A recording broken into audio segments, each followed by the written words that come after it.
Hi everyone, Oliver here, and today's podcast I'm with Dean Curtis. So Dean is CEO for a division at RELX Group, and they're a FTSE 20 business. So going to have some great insight with Dean, and thanks for coming on, mate. Really appreciate it. Thanks for having me. Good to see you again. Yes, buddy. Yeah. So I suppose give a little bit of context around us. We obviously known each other quite a few years, and I've seen the progress you've made in business and stuff. So I'm really excited about talking about some of that progress you've made, and obviously going back to the days of football, which we were connected in, and so yeah, looking forward to it. Likewise. So mate, what's your first job after college?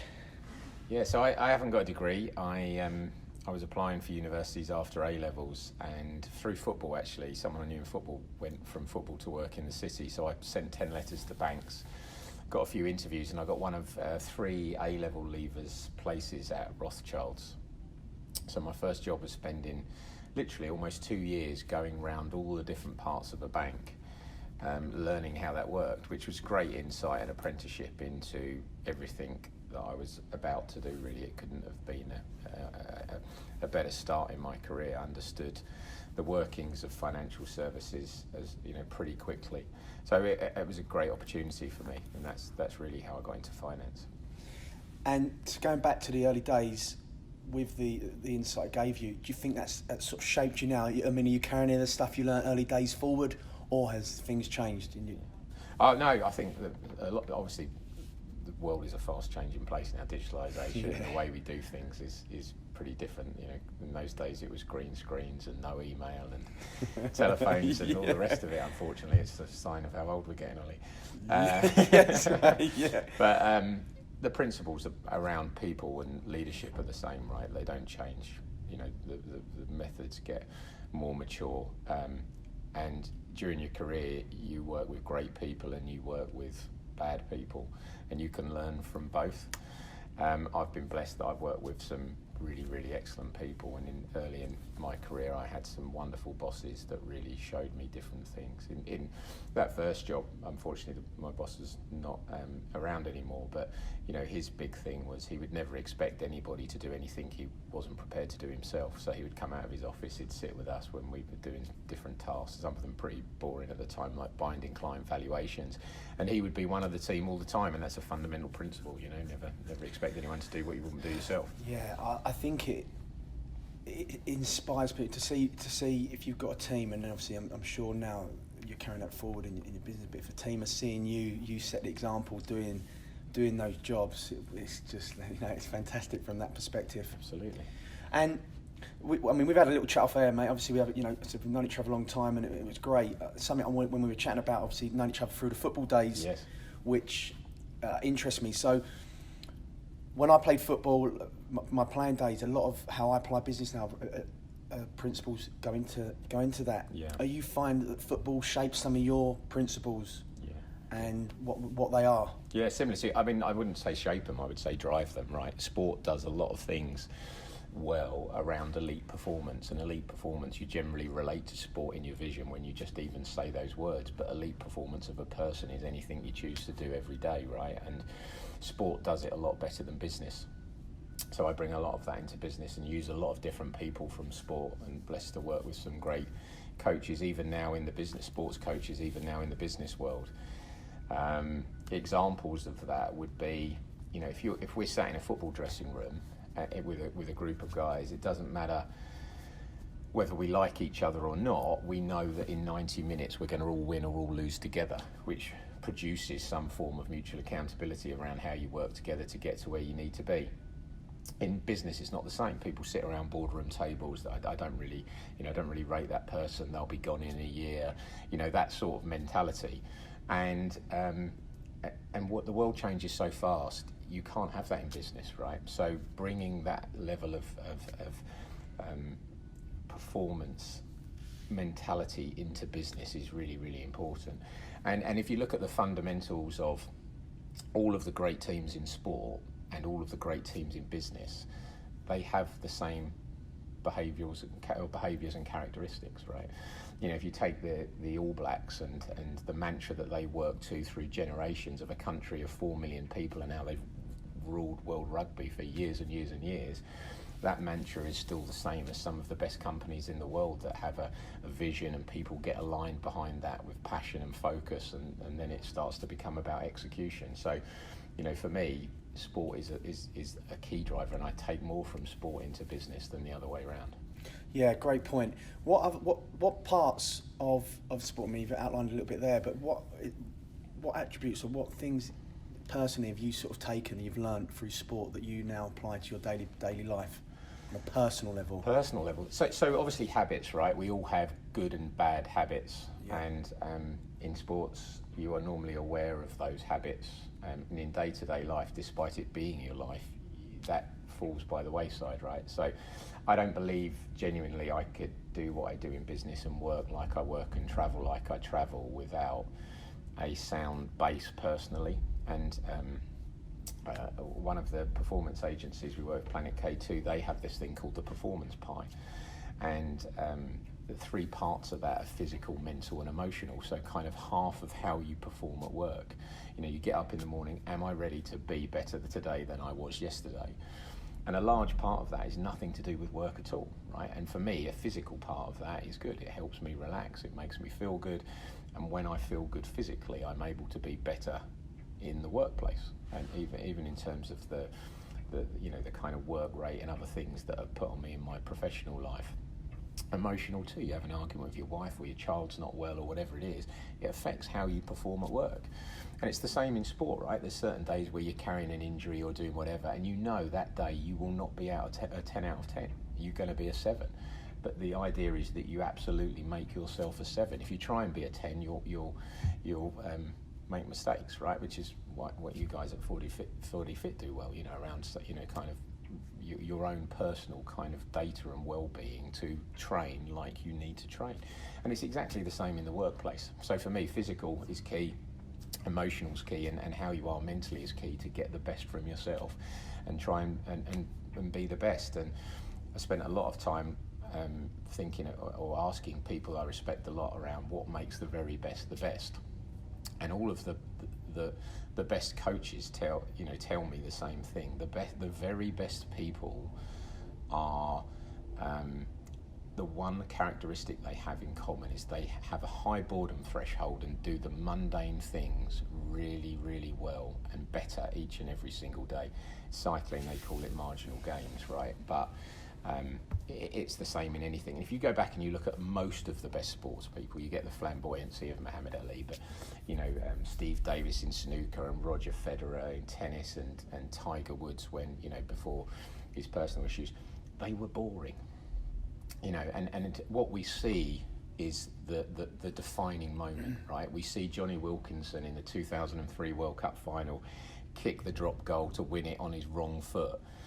But that wasn't, we all see that moment, or the coming with a contract signed in your hand, but there's so much that's gone into making that happen, and he sat out there and make sure he kicks 6 goals in a row before he comes in the wind and rain on a December day in Newcastle, and that's what the best do. In sales, as an example, it's how do I create lead generation or research and do all the things that nobody else wants to do. And for me, the very best people do those boring, mundane jobs better than anybody else, and they get better every single day when they can. Yes, consistency is key. Absolutely. And I think Muhammad Ali is a rare case because, he's one of my sporting idols anyway. I'd love to have seen him box, but just watching his videos, just for some reason, I just loved his flamboyancy. So he's a rare case who actually had the showmanship and backed it up. Yeah. But you're going back to the people you mentioned, Federer's, Woods, those people, very just drilled in, day out, same habits. Yeah. And that takes strong mindset. Yes. And so going back to the people, so you at the start, I wrote that you mentioned about learning from good people and learning from bad people. So what fascinates me is how you differentiate then. Obviously, bad people. So what you learned from in terms of the good people you knew, but then when the bad people are around, what is it that you learned from them or you realised wasn't good? Well, I think everybody can learn something from everybody, right? And good and bad, which is great. I think sometimes as you know, if you're trying to be a high performing person and perfectionist, the failures stand out, right? And in your career development and in business development, everything, it's very easy to always just focus on what's wrong and what your faults are. But just as important to that, and more important to that, is understanding what you're good at and what you do well, and doing more of it, putting yourself in place of most potential. When Ollie Berkowitz says it is best, what are you like? Where are you? Who surrounds you? What are you doing? What are you feeling like? And quite often, as people trying to be high performers, we automatically go to the negatives. So I think you can take something positive from everyone, and a lot of high performance is doing more of what you do really, really well. Yeah. And this interests me, because when you do, so if you do that well and you just focus on that, if you've got weakness, we've all got weaknesses. How do you do that? Do you get someone around you that will help work on the weaker areas for you, or are you still developing them? Yeah. Or is it just, I'm focusing on, I do this well, I'm going to hone that, because if I'm a triple down on that, where I'm doing some really good stuff. Yeah, I mean, honestly, my favourite saying in life is you become the people you touch, right? And I truly believe that. I said those words at my sister's funeral, and genuinely, it's what I stand by. And I've always done it in sport and whatever. You know, away from, you know, in a football environment, it's not what you get paid; it's the environment you're in, the coaching you get, the teammates that are around you, and you know, people ultimately, when you really dig down, aren't driven by those exterior things. The people around you that are so important, and now with social media, and it's why people are listening to this podcast, is because they want to get better and want to hear from different people, and obviously we do a lot of that ourselves as well. You know, our ability to engage with the right content really defines you, and the reverse is true. People get into bad crowds at school and have tough times because of the people they're around. So, you know, one of the things that's always been important to me in any job or any environment I choose is who's in that environment, because ultimately it has a huge impact on you. Yeah, definitely, mate. And then in terms of so daily habits, going back to you start talking about some of your habits and stuff. Tell me some of your top daily habits, and I'd love to know what your morning routine looks like, and then your evening routine. Yeah, so I'm better in the mornings. Yeah, me too. Yeah. And when I'm at my best, I train first thing in the morning. So I might get up, obviously get ready, and then I may check the emails or something. But if I train earlier in the day, then I'm in a better place. I feel better. My choices during the rest of the day are better in terms of what I eat and what I do. When I don't train, that routine kind of goes a little bit. So it's a healthy habit and trigger that makes everything else that follows right. So I certainly, if I'm doing a big presentation, big meetings or whatever, that's kind of how I try and plan my day when I can. Can't always do that, of course. So that's really important to me. What I probably spend too much time in the evenings doing bits of work and other things. I don't relax very well, and that's why exercise is important to me, because I tend to clear my head more when I'm focused on something in that area, which I don't tend to do on holiday or something, laying on a sunbed. Of course. So probably the biggest habit is actually around training. When I'm at my best, you know, kind of diet and hydration and all of those things are important in the workplace. I get bad at that sometimes when, you know, stress is a good thing. People need stress, but there's bad stress as well. And when those levels get too high, you tend to start to make bad choices. You know, I like sweets and sugar and all those great things. Yeah, we're all human though, mate. You know? and so obviously that starts to creep in, but then you get that vicious spiral, and that's why surrounding yourself with good people and coaches is important, because having somebody else, like being a CEO is a lonely place. You can't go and confide with people. And so the network of people that I have outside of work is really, really important. Not just my family, but other people in positions like mine and people I respect. And I spend a lot of time with people that I can bounce ideas off. And some mentoring. So do you have mentors in different areas? Is mentoring important to you? Yeah, I do. I mean, in the past, I've had formal mentors, and I am a mentor for 3 or 4 people in our organisation, and I did some mentoring at a local school. But in terms of myself, I had a formal mentoring program. I don't currently, but I've got a boss that I respect hugely, and that's always helpful, and it's an important part of where I work, is Definitely. that I can get that development. And then I've got peers in other organisations, not necessarily competition, who I like personally, that inspire me, that I get something from. And I do take a lot of time in my weekly routine to maintain that network and keep people that keep my passion, inspiration and energy high. Yeah, and it's important, like relationships are key. Yeah. You know, when you chat to people, you realise that actually building the relationships, because you can't do it on your own. You know, business owners, you know, chat to business owners, clients here and stuff, it is a lonely place and stuff. So if you surround yourself, like you said, the people you touch, in terms of your, it sort of shapes you and stuff. You need those good people around you. I really do believe in that. And then, yeah, so that's that. No, I want to just go back. You said about where you started, you know, getting into obviously banking and stuff. And what interests me is, so if people don't know, give some context around yourself and stuff. Is you've been in sport, you know, played football, then you managed, and you were a coach. You progressed. So you're now CEO of a very fast-growing company, which I look at, mate, and I've seen your great progress, and it inspires me. I think amazing what you've achieved. The journey to get there. It couldn't have been all smooth, so surely there's been some ups and downs, and how have you overcome them? And so get a bit more context around, be great. Yeah, so I struggled the first time. So after I had my injuries and stuff, I went to work in the city in finance at HSBC, Rothschilds and Investec. I then left the city for a bit and went back into sport, professional sport, as a coach, and then subsequently non-league, and then back into what is now data and technology and information businesses, which is where I've spent the last 15 years.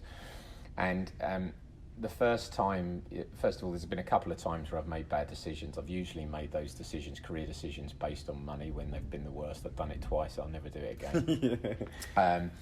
And I struggle to deal with that, because as a young person, you're continually progressing and your career is going up. And someone gave me the advice that careers aren't linear. And in fact, most of the successful people in the world have made some pretty significant mistakes. Muhammad Ali didn't fight at 27 and 28 years old in his prime. Didn't see him fight. Frank Sinatra didn't have a recording contract at 35. Steve Jobs, well publicised, didn't have a job at 30. But you somehow think that your career is just going to get better stage on stage on stage. And ultimately, I look back now, and there's some periods of 2, 3, 4 years, twice, where there's been an element of frustration on my part, where I think I'm not where I want to be and not where I should be. But I've learned a lot in that frustration. You know, before I was a managing director, I knew I could be an MD and should be an MD 4 years before that. And I think, so in that sense, then, do you feel you try to rush to get there, and that didn't work, or is it just, or did you have that ambition, and the fact that you had that, you wanted to get there, obviously it's got you there eventually? What has it been? It's a balance in between. It's a bit like, an example is passing your driving test, isn't it, right? You can do enough to pass your driving test, or you can learn to drive. Do you know what I mean? Yeah, the fact that I end up getting a title which says I'm an MD is great, and I've reached an outcome. But one of the big thing in sport is performance is the thing you do to get the results you want. So performance is the thing you do to get the results you want. The MD title is an outcome, it's a result, but it's the performance that gets you there. So that frustration over a period of 4 years, if you want to call it that, was a very valuable learning experience to ensure that I had the skills and qualities through looking at good and bad to perform at my best and make the most of the opportunity when I got there. Yeah. And I look back now and I think, right, I could have done the job, but would I have been as good if I'd have just got given it when I thought I should be given it? This is a fascinating one, because it's like you'll never know, but ultimately I do believe that you need those struggles and you need the challenges to shape that and get there.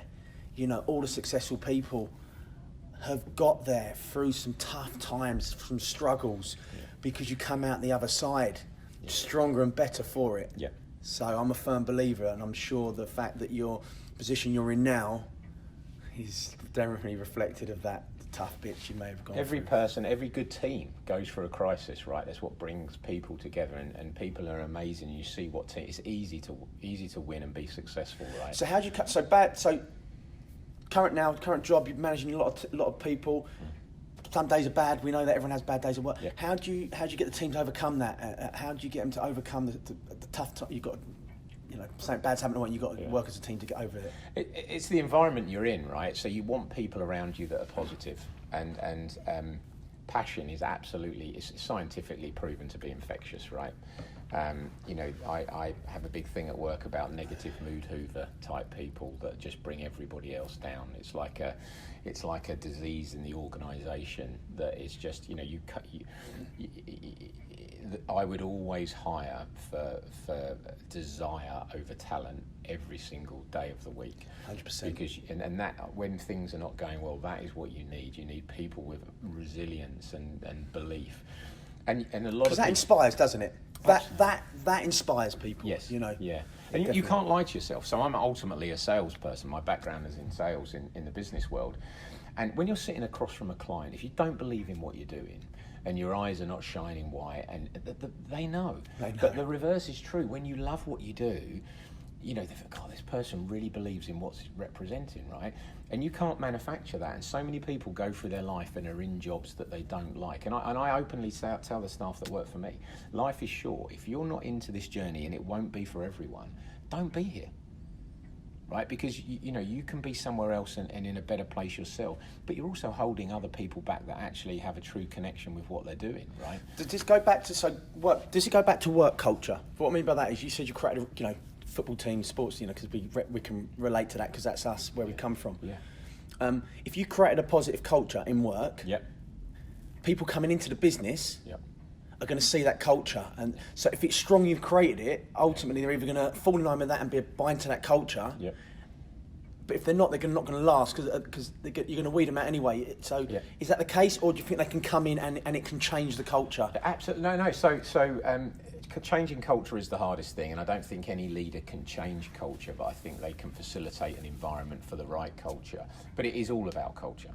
Right, if you look at any take football, Alex Ferguson in his last season at Man United won the league by 12 points with what I believe was the worst team he ever had.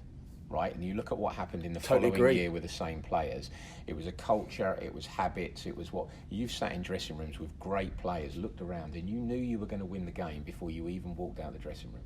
Because that's what happened with Likewise, we've both sat in dressing rooms at the bottom of the league. We feel, oh my God, here we go again. It's a long 90 minutes. This is going to be tough. And that mindset of positive habits and confidence in what you're doing and in each other really sets the tone for performance, right? And so making sure as a leader you create that environment in the right way.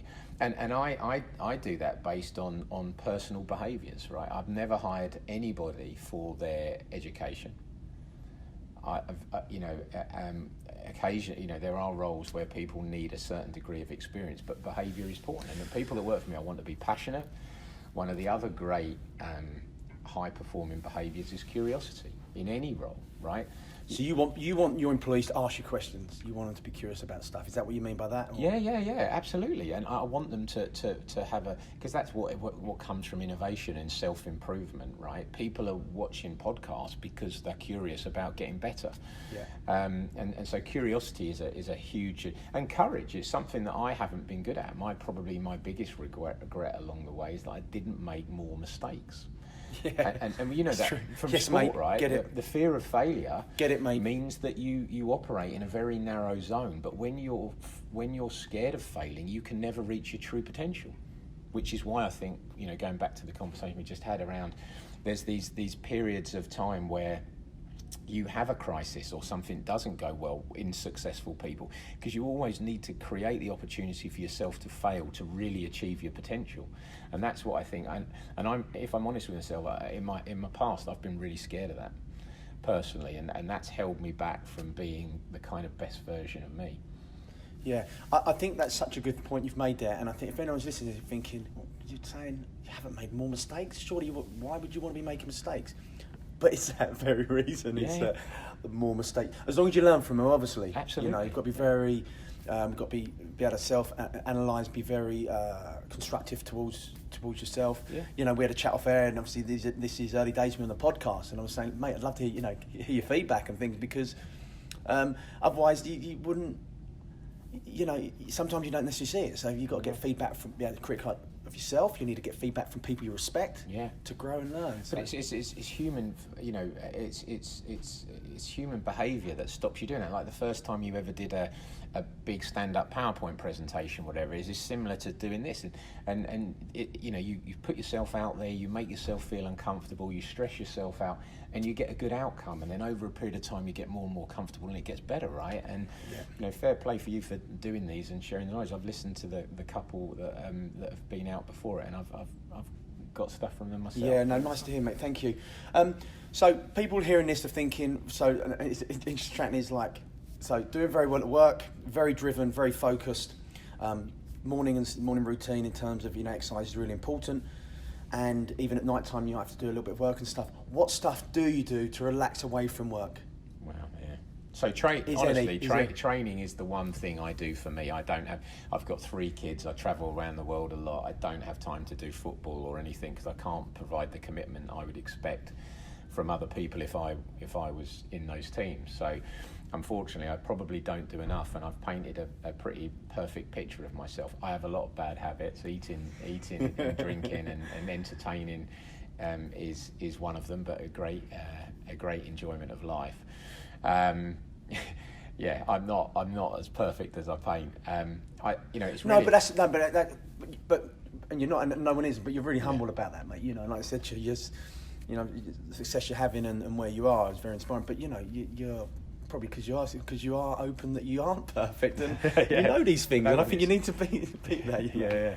Most of the relaxation really comes from my kids. Really, you know, doing what they're doing. 2 daughters who are into cheerleading and travel around the country and sometimes Europe for that, and son who's very creative and into kind of art and design and but you'll be a good role model for them though, mate, seeing that, you know, the fact they all seem like, you know, ambitious and driven and want to do stuff. Hopefully comes from the that's example you lead. Yeah. So what advice would you give to someone starting in your industry or just in business in general? So well, it's pretty similar to the things we were talking about, right? Is truly, you know, a lot of people, first of all, surround yourself with good people. Whatever you're doing, so life is short. As a human being, we are conditioned to be around others, right? And that's how communities were formed and everything. The people you are around ultimately define you. Choose wisely. And now, in the digital world, it's not just about the people you're around, it's around what you expose yourself to content-wise, right? What you read, what social media platforms, who you follow, all of that affects your thinking every day, totally, right? I don't think anybody can deny that. And then trying to be the best version of you. And we all say it, right? We all say we're going to do this. And it's trying to make good habits. And you mentioned it earlier, consistency, right? You go to the gym and you feel good, right? You know, the endorphins are flowing, you're feeling a little bit tight, you look in the mirror and you're kind of deflated because you've got this more perfect view of yourself, and you don't look great because you've been to the gym once. Yeah, but you go to the gym every day, right? Leadership is like going to the gym. You test it. You have to you have to do it every single day, all of the time, every minute, every second to get better. Yeah. So it's those consistent habits, and that's so hard to do, which is why other people are important, because they see you over a period of time. It's easy. You know, I call it climbing the ladder that's leaning against the wrong wall, right? I have a lot of unhelpful behaviours in my life at the minute, and I always will have, if I'm honest with myself, right? The key is, how do I limit those to be the best version of me, which is all about. And the last thing is just do something that you want to be doing. You know, that because you're going to be your best when you're doing something that you truly care about, where you have a strong emotional connection, because you can't lie to yourself. It's true, really true. So you probably touched on some of it anyway, but what would you say to Dean from 10 years ago? In now, like that 10 years ago, advice you might give him? Yeah, it's a good one. There's probably 2 things. One would be to make more mistakes, truly. Right, it's a New Year's resolution of mine. I was fairly conservative when I was younger. I wish I'd made more big mistakes. And part of that is creating an environment and culture where the people that work with and for you can make mistakes themselves. I think that's really important. So, because I've got 2 questions on this. Giving people the, knowing that the confidence they can make a mistake and it's not going to be condemned. Yes. Because back to our football reference, because we have that passion to a shared passion. Yeah. Football managers that just condemn. No one gets better through condemning and just criticising. I've Yeah. never known anyone that gets better now. You know, yeah, some people might need a little bit of a rocket, Yeah. you know, up them, but to do that. So first of all, it doesn't happen. So you're giving them that platform, they can make a mistake. Absolutely. It's huge. Yeah. You know. And how you respond to that, right? Because ultimately, everyone also though wants critique and feedback, the negative part of feedback. And although we ask for it, when someone tells us, it doesn't feel very nice, right? No. You know, but the best people over a period of time process that and do something about it. Do you think it's around expectations? And what I mean by that is, so clients here have come to me at 4D, we'll chat, and when I'm sitting down doing goal setting with them, very upfront about the expectations. I'm saying, look, really care, I want you to make progress, and we're going to create action points and we're going to get a strategy in place to do that. But understand that we will critique. I'll be constructive. If I tell you something's not gone well, we'll come up with a solution. Yeah. But just don't take it personally. So outline expectations at the start. Yeah. Will allow that conversation to happen. Do you think that's important in yours with your staff? That Absolutely. I mean, everyone should have a program and development plan around how they get better, right? Even if they want the same job. And I say this to people: even if the role that you're in is your perfect role forever, you can still do that better each and every single day. And there has to be a development plan. You know, people automatically though associate performance plans with negative performance. You know, that's not the case, right? If you're an elite athlete, Serena Williams, she doesn't have a 6-monthly performance review. Right, it's literally hourly or every 5 minutes. That's what elite performance is. Of course. And as a leader or a manager or a business owner or whatever, that should be the mentality of how you develop people. Yeah. 2 more questions I'd love to ask you. Number 1, what words do you live by? Is there a favourite quote? It's that one I've already said a couple of times. So you become the people you touch. Absolutely, I am. So just quickly on that, and then obviously I know you've got another appointment to get to. But how does someone work that out? Like, do you have what Dean stands for and go and find people with those principles, or do you look? How do you get those people around you? Yeah. So I could get a bit deep here. Actually, this is the one area I would. So if I did create. So I was an MD fairly young in my career, 29, 30 years old, and I had a great executive coach, and she said, you know, you have a vision and ambition for your business and a set of values, but you don't have them for yourself. She said, go away and create what she called a personal framework of that for me. And I thought, it's kind of a load of rubbish. Yeah. And I went away and started to think about it. I thought, do you know what? I find this really hard. And so I phoned her up and I said, look, you know, I'm struggling with this a little bit. And she said, well, look, imagine you're at a funeral and everyone you know is there. You go up and you look in the casket and it's you. Ultimately, what do you want people to say about you then? Because that defines you. Or if you were, you know, terminally ill or whatever, and I've had this with my sister and helped her write a letter for her kids, what would you say if you had one last conversation with your children? That ultimately cuts through everything and defines who you are, right? Yeah. And that changes. You know, in my 20s I was driven by earning money, and now other things are more important to me, you know, giving back and charity and loads of other things. But that's amazing, but it's being open to change. Absolutely, and you who you're around and the stage of your life, you will change. But I do have sadly a document or a personal framework document about that for me that I update every couple of years. And when I get a tough decision in my life, I go back and refer to this document, and that's the guiding principles essentially of who I am and what's important to me. And that's not about business, right? It's everything in life. That's amazing though, mate. It's great. Last question, I just want to quickly ask you, what's the best bit of advice you've had? Best business or any advice you've had? Oh, wow. That is amazing. That is a tough question. It's probably around parenting, which is ultimately the most important thing to me in my life, is that I'm a good father to my children, right? And unfortunately, school and education systems and things condition people to be the same. And I had a period where my son was being bullied at school and one thing, and I was very emotionally intelligent, spots things across in a room. And a friend of mine who's a CEO of a business in Hong Kong, we were having a beer one night, and I was conducting my bad habit of drinking and entertaining, and he said to me, he said, Dean, this was my son 10 years before this. He said, my biggest thing to you is just let him have the confidence to be who he is, because that emotional intelligence and how he is and being different in that particular way, which is a positive way, not recognising that at school, will make you know, think about in a work environment that we're in now, what would that be like?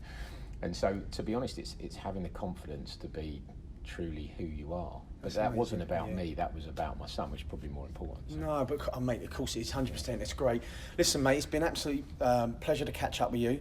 As always, just if people want to connect with you, I know you're on LinkedIn and stuff, how can people find you? I will put it in the notes of the podcast anyway. Yeah, no, so yeah, on LinkedIn, Dean Curtis, the business I run at the moment is ICIS, which is part of RELX Group, and I'd be happy to answer any questions along the way or connect with other good people looking to hear more from others. And then just from my perspective, mate, to give context, I thanks so much for coming on and the stuff you've shared.